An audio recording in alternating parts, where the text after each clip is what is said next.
That nigga Yak fucked me up. I wonder how all them Zoes feel, dog. I know them Zoes fucked up right now. I know the state of Florida fucked up right now.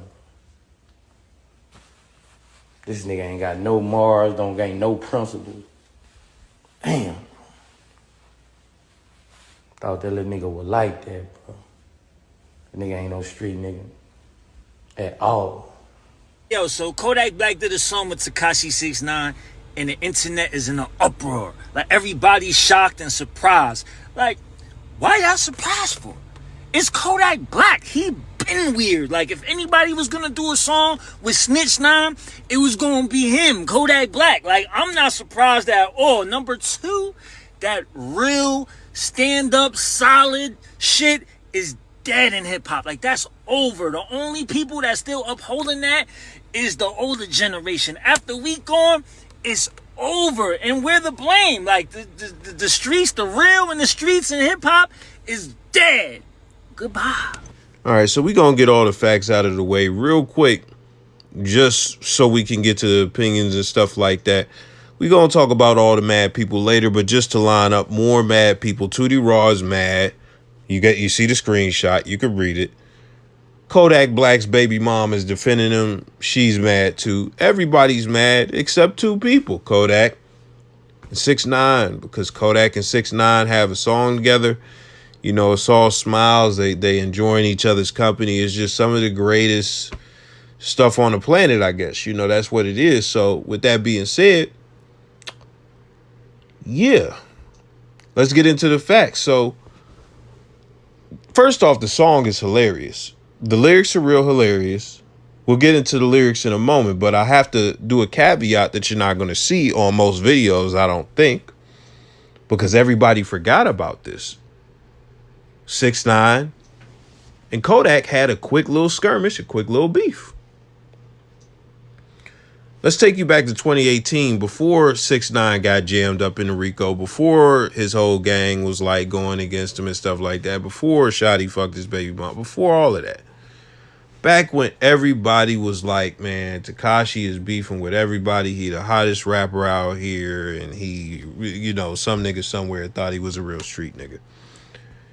You know, it's around that time. Kodak is on live. Kodak is trying to be peaceful. Niggas start putting rainbows in his chat saying 6ix9ine better. To set Kodak off a little bit, he said 6ix9ine ain't better than me. Fuck out of here. You know, there ain't nobody better than me.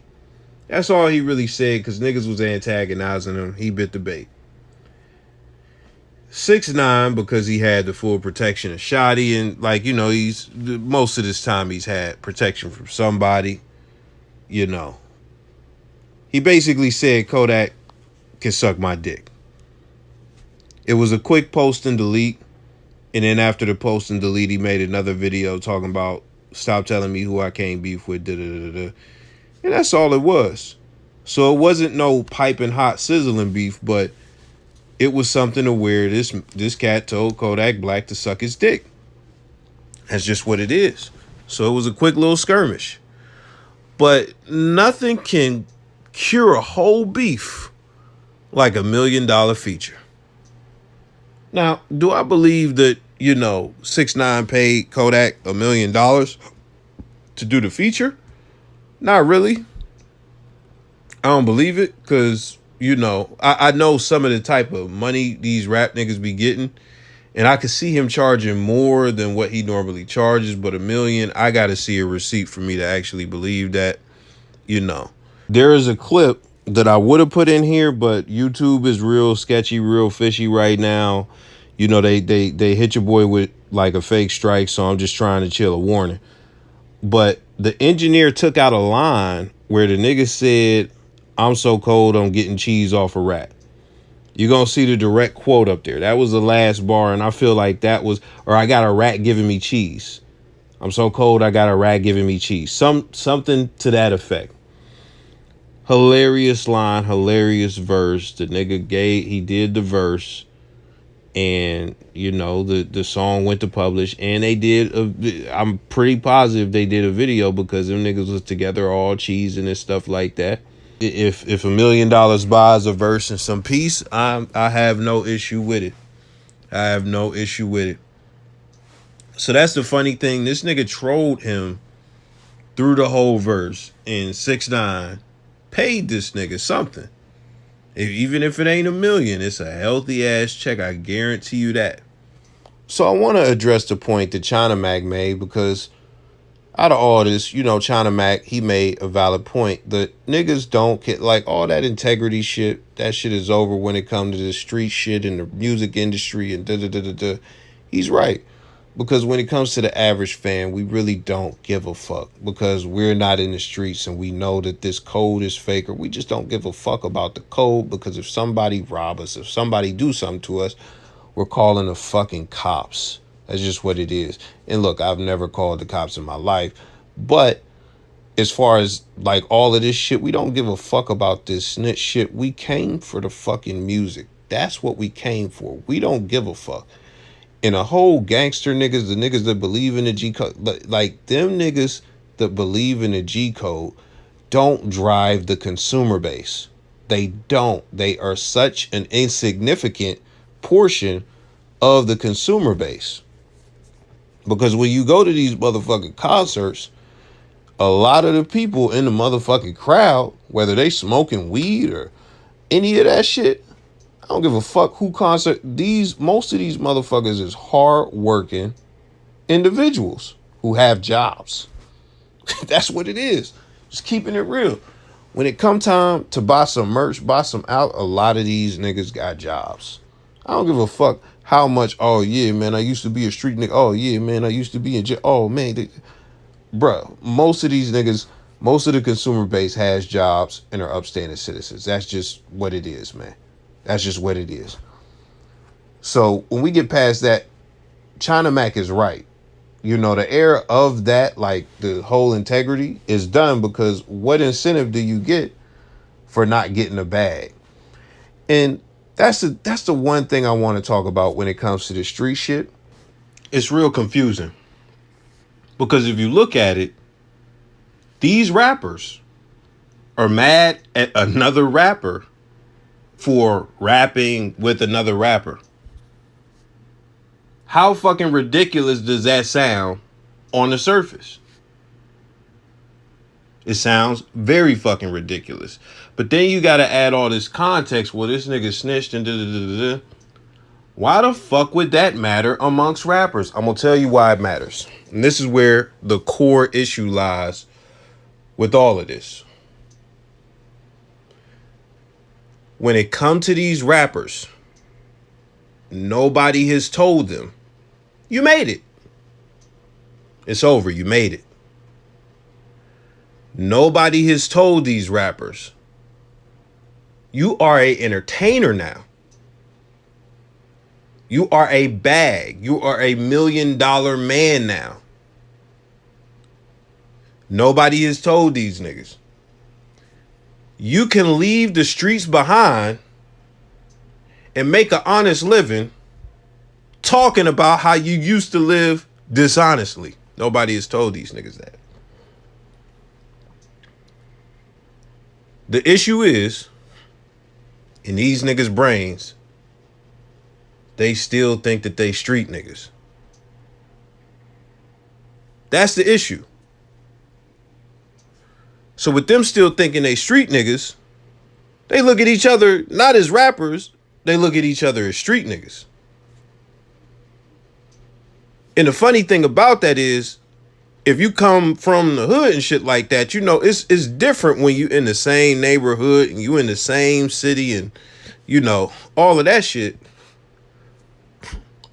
Because let's keep it 500,000. Like, a nigga in fucking Milwaukee don't give a fuck what some other local regular ass street nigga is doing in Miami that ain't a rapper. That, like, they don't give a fuck about nothing going on outside of their ecosystem. So these niggas think that they international street niggas. They think that they think niggas is booking them in Spain because they street niggas. No, you're an entertainer. The reason you became the $1 million man, nobody told you this. I guess you don't understand. I guess these niggas don't understand. We fuck with you for your music. That's why you're the $1 million man. We fuck with you because you are an entertaining individual. Boosie had the whole Instagram live wave. The shit went crazy when he had to put your pussy on the screen and just sing you $1,000. That shit was crazy. It was funny. It entertained everybody. Niggas don't understand that they entertainers. Niggas cannot let the street shit go. Niggas can't step away from the streets. They can't just, you should just think like, man, niggas should be able to walk away from all that criminal activity, all the street shit, just leave it alone. And I'm gonna be honest. I felt like Boosie did a great job of that when he first got out. I was like, man, this nigga never going back in. He good. Out of all the rappers who like, you know, top tier, like street niggas and all that shit, like I feel like he moved the best up until recently, which we'll get to that. But, you know, you would think these cats could leave the streets alone and understand, or even just get it in their brain and just say like, look, I am no longer a street nigga. If they could just tell themselves that, I feel like everything will be much better.